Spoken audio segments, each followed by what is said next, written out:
Hello friends, welcome to our channel. Please subscribe our channel, like this video and share with your friends. इस video में हम action research क्रियात्मक अनुसंधान के बारे में पढ़ेंगे।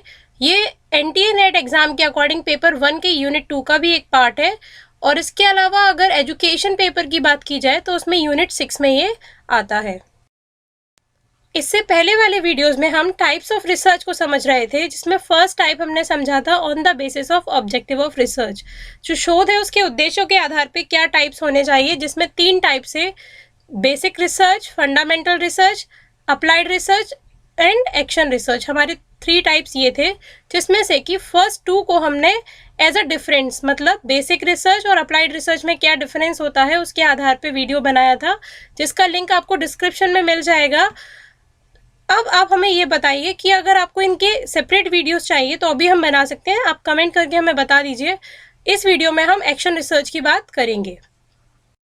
What is action research? क्रियात्मक अनुसंधान क्या है? जैसा कि नाम से ही इसका क्लियर है, it is related to taking some action, मतलब ये किसी प्रकार के कोई भी क्रिया करने से संबंधित है। तो हम इसको डायरेक्ट कुछ डेफिनेशन से समझते हैं।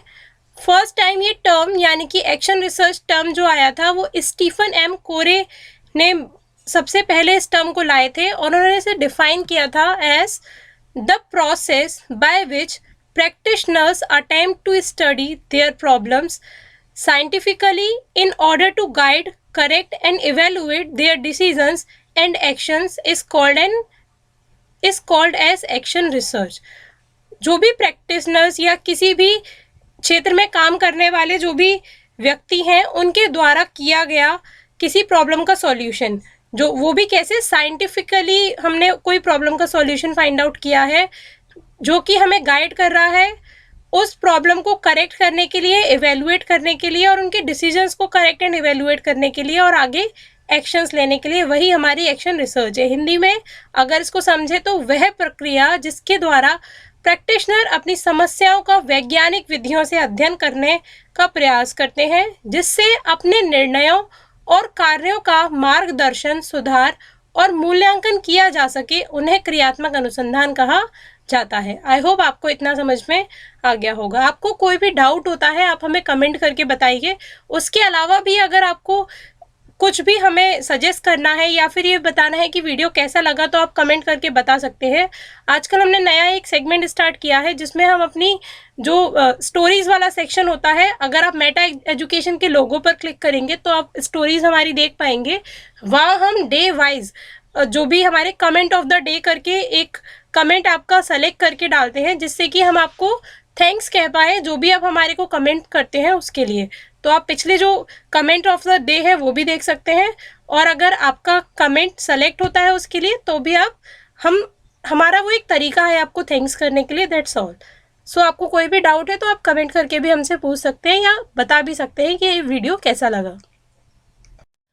नेक्स्ट इज, अगर दूसरा डेफिनेशन देखा जाए according to MC Grath and others के through, action research is organized investigate activity aimed towards the study and constructive change of a given endeavor by individuals or group concerned with such change and improvement। क्रियात्मक अनुसंधान संगठित अन्वेषणात्मक प्रक्रिया है, मतलब संगठित का मतलब ये ऑर्गेनाइज्ड है। अन्वेषणात्मक की इसमें हम कुछ नई चीज सर्च कर रहे हैं, ढूंढ रहे हैं, जिसका उद्देश्य अध्ययन करना व रचनात्मक परिवर्तन लाना होता है उन्हीं व्यक्तियों व समूहों द्वारा जो उस परिवर्तन व सुधार से संबंधित है। देखिए, फर्स्ट डेफिनेशन से हमें ये क्लियर हुआ था और इसमें भी वही चीज़ कहीं ना कहीं कह रहे हैं कि ये उन्हीं व्यक्तियों द्वारा की जाती है, उन्हीं ग्रुप ऑफ कंसर्न पीपल के द्वारा की जाती है या उन्हीं व्यक्तियों द्वारा की जाती है जो इंडिविजुअल्स या जो ग्रुप उस प्रॉब्लम से रिलेटेड होते हैं। जैसे कि अगर हम टीचिंग के क्षेत्र में बात करें तो वहाँ पर अगर कोई एक्टिविटी हो रही है, कोई प्रॉब्लम का सॉल्यूशन टीचर ढूंढ रहा है, तब हम कह सकते हैं कि हाँ ये एक प्रकार की एक्शन रिसर्च है। पर अगर टीचिंग के क्षेत्र की प्रॉब्लम कोई प्रॉपर रिसर्चर ढूंढ रहा है तो वो एक्शन रिसर्च नहीं है। आई होप आपको इससे कुछ समझ में आ रहा होगा। इसका मेन उद्देश्य है कुछ भी रचनात्मक या कंस्ट्रक्टिव चेंज लाना, जिससे कि उन्हीं लोगों को फायदा हो जो उसी फील्ड से रिलेटेड है। अगर मैनेजमेंट के क्षेत्र में बात की जाए तो मैनेजमेंट के क्षेत्र में कुछ ऐसी प्रॉब्लम्स आ रही हैं, अगर किसी पर्टिकुलर ग्रुप ऑफ मैनेजर्स को या फिर किसी होटल के मैनेजमेंट के जो लोग हैं उनको कोई प्रॉब्लम आ रही है, तो वो अगर उसका सॉल्यूशन साइंटिफिक वे में ढूंढ रहे हैं, प्रॉपर रिसर्च के थ्रू आगे काम कर रहे हैं, तो वो भी एक एक्शन रिसर्च का काइंड हो सकता है।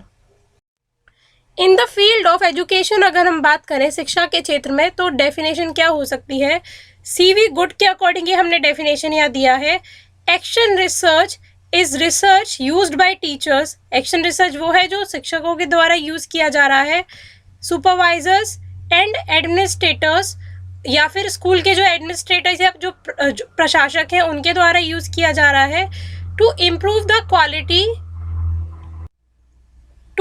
The quality of their decisions and actions. जो भी उनके द्वारा लिए गए डिसीजंस या एक्शन है, उनकी क्वालिटी को, उनकी गुणवत्ता को बढ़ाने के लिए जो रिसर्च की जा रही है वो ही हमारी एक्शन रिसर्च है। अपने निर्णयों व कार्यों की गुणवत्ता सुधारने के लिए शिक्षकों व प्रशासकों द्वारा प्रयुक्त शोध क्रियात्मक अनुसंधान कहलाता है। आई होप आपको ये तीनों डेफिनेशन समझ में आई होंगी।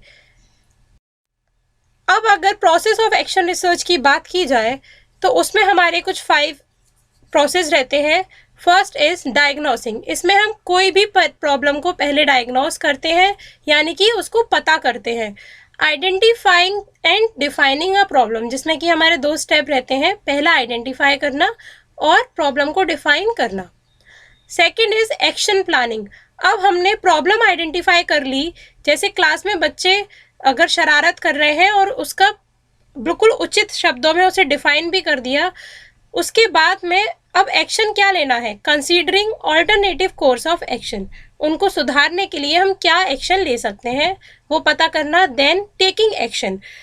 उसके बाद हम एक्चुअल में एक्शन लेंगे, उसके लिए selecting a course of action, जिसमें कि हमने कोई भी 2-3 टर्म्स बता दिए कि हम या तो ये वाला काम करेंगे या ये वाला करेंगे या ये वाला करेंगे, उसमें से कोई भी एक कोर्स ऑफ एक्शन या एक एक्शन को सेलेक्ट करना, क्रिया जो भी हमें करनी है, काम जो करना है उसे सेलेक्ट करना। Then evaluating. अब हम उसे इवेल्युएट करेंगे, studying the consequences of an action, कि क्या जो हमारी प्रॉब्लम थी वो उस एक्शन को लेने से सुधरी या नहीं सुधरी, उस चीज़ को इवेल्युएट या मूल्यांकन उसका किया जाएगा। देन स्पेसिफाइंग लर्निंग, जिसमें कि होगा आइडेंटिफाइंग जनरल फाइंडिंग्स। अब उस इवेल्युएशन के बेसिस पर हम पता करेंगे कि क्या फाइंडिंग्स हमारे उस एक्शन को लेने से आई, और जो भी हमारी फाइंडिंग्स थी उनको हम जनरलाइज करेंगे। अगर अभी भी कुछ कमी रह जाती है, देन हम अगेन डायग्नोस करेंगे, फिर जो भी एक्शंस हमने लिए थे उसको दोबारा से स्टडी करेंगे। देन फर्दर उसमें से बेस्ट एक्शन को अपने अकॉर्डिंग लेंगे, देन उसे एवेल्युएट करेंगे, अगेन हम फाइंडिंग्स तक पहुंचेंगे। जब तक हमारे पास बिल्कुल परफेक्ट रिजल्ट्स नहीं आ जाते या जो भी हमारी प्रॉब्लम थी वो सॉल्व नहीं हो जाती, तब तक ये प्रोसेस ऐसे ही चलता रहेगा। इसलिए एक्शन रिसर्च को एक साइक्लिक प्रोसेस भी कहा जाता है, जो कि बार बार हमें उसी रिसर्च को करना होता है। आई होप आपको इतना समझ में आ गया होगा। ये था हमारा प्रोसेस ऑफ एक्शन रिसर्च। अब नेक्स्ट है स्टेप्स ऑफ एक्शन रिसर्च। अगर बात की जाए तो प्रोसेस एंड स्टेप्स में ज़्यादा डिफरेंस नहीं है, बट जो अभी हमने आपको बताया था वो प्रॉपर एक साइक्लिक प्रक्रिया के आधार पर बताया था। पर अगर रिसर्च के तरीके से सोचा जाए तो स्टेप्स उसके क्या क्या हो सकते हैं, एक रिसर्चर को या एक टीचर को अपनी जब भी वो एक्शन रिसर्च कंडक्ट करता है तो क्या करना चाहिए। फर्स्ट है आइडेंटिफिकेशन ऑफ द प्रॉब्लम, जैसा कि हमने प्रोसेस में भी बताया। समस्या की पहचान, इसे एग्जाम्पल के थ्रू समझते हैं कि क्लास में बच्चे नहीं पढ़ रहे हैं, ठीक। अब हमें उनको जो प्रॉब्लम हमने आइडेंटिफाई की, टीचर ने जो प्रॉब्लम आइडेंटिफाई की उसको अच्छे से डिफाइन भी उसको करना है। सेकंड हो गया डिफाइनिंग एंड डिलिमिटिंग द प्रॉब्लम, समस्या को परिभाषित व सीमांकन करना। अब देखो डिफाइनिंग कैसे करेगा, प्रॉपर रिसर्च टर्म्स में उसे डिफाइन करना है एंड डिलिमिट करना है। डिलिमिट करने का मतलब उसका सीमांकन, क्या एक पर्टिकुलर क्लास के बच्चे नहीं पढ़ रहे हैं, क्या पूरे स्कूल के बच्चे नहीं पढ़ रहे हैं क्लास में, या एक पर्टिकुलर क्लास के बच्चे किसी एक पर्टिकुलर टीचर की क्लास में नहीं पढ़ रहे हैं। तो ऐसे करके हमें सीमांकन करना है। अब समझिए आप, जैसे मैथ्स की क्लास में 8th क्लास के बच्चे अच्छे से नहीं पढ़ रहे हैं, तो हमने फिर इसको सीमांकन कैसे किया कि कक्षा 8 के विद्यार्थी गणित की कक्षा में ध्यानपूर्वक नहीं पढ़ाई करते हैं। ये हमारा हो गया सीमांकन और डिफाइनिंग ऑफ प्रॉब्लम। ठीक, next is analysing cause of the problem, समस्या के कारणों का विश्लेषण करना। अब यहाँ पे हम एक लिस्ट ऑफ कारण बताएंगे, मतलब लिस्ट ऑफ कॉजेज बताएंगे, जिसमें कि हमें जो भी प्रॉब्लम हो सकती है जिस वजह से बच्चे नहीं पढ़ रहे हैं, जो भी कॉजेज हो सकते हैं वो लिखने होंगे। जैसे फर्स्ट कॉज हो सकता है कि टीचर अच्छे से नहीं पढ़ा रहा। ठीक, तो टीचर के पॉइंट ऑफ व्यू से प्रॉब्लम। सेकंड, क्लास के बच्चे उस पीरियड तक आने तक बोर हो जाते हैं। मान लीजिए वो 8th पीरियड होता है स्कूल का या लास्ट पीरियड होता है, तो उस समय तक बच्चे बोर हो जाते हैं, बच्चे इसलिए नहीं पढ़ रहे हैं। थर्ड रीज़न ये हो सकता है कि टीचर का बिहेवियर बच्चों के साथ अच्छा नहीं है, इसलिए बच्चे नहीं पढ़ रहे हैं। फोर्थ रीज़न ये हो सकता है कि टीचर को पढ़ाना नहीं आता अच्छे से मैथ्स, इसलिए नहीं बच्चे पढ़ रहे हैं। फिफ्थ रीज़न ये हो सकता है कि बच्चों का कॉन्सेंट्रेशन लेवल उन टीचर की वजह से क्लास में नहीं लग पा रहा, या जो बच्चे हैं वो टीचर से उनके टर्म्स एंड कंडीशंस अच्छे नहीं हैं, टर्म्स उनके अच्छे नहीं हैं टीचर से, इसलिए बच्चे क्लास में नहीं पढ़ रहे हैं। तो या फिर कोई ऐसा, और फिफ्थ रीज़न ये हो सकता है कि क्लास में कोई एक पर्टिकुलर ग्रुप है जो कि पूरी क्लास में कोई या झगड़ा जैसा उत्पन्न कर देता है, जिसकी वजह से सारे बच्चे क्लास में नहीं पढ़ पाते हैं। तो हम ऐसे करके लिस्ट ऑफ कारण बता सकते हैं और उनमें से एनालाइज कर सकते हैं कि क्या प्रॉब्लम का कॉज होगा। Then formulating the action hypothesis, क्रियात्मक परिकल्पनाओं का निर्माण करना। अब हमने ये जो कारण बताए थे उन पर हम एनालाइज करेंगे, एनालिसिस करेंगे अच्छे से, एंड जो प्रॉपर रीज़न है या तो बच्चों से ही बात करके या उनसे कुछ क्विज वगैरह भरवा, क्वेश्चनियर वगैरह भरवा के हम पता कर सकते हैं।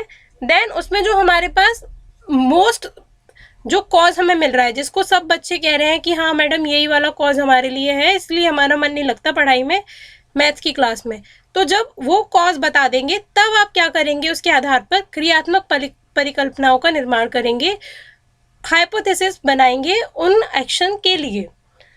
कि प्रॉपर हाइपोथेसिस जैसे ये हो गया हमारा कि जो 8th पीरियड में लगती है क्लास, इस वजह से बच्चे नहीं पढ़ पाते हैं, तब तक उनका कॉन्सेंट्रेशन लेवल सब खत्म हो जाता है। तो ये हमारी फॉर्मूले जो हाइपोथेसिस हम बनाएंगे कि अगर उनका जो पीरियड है उसको चेंज कर दिया जाए, 8th की बजाय 4th या 3rd में उनकी क्लास लगाई जाए, तब जाके बच्चे पढ़ लेंगे।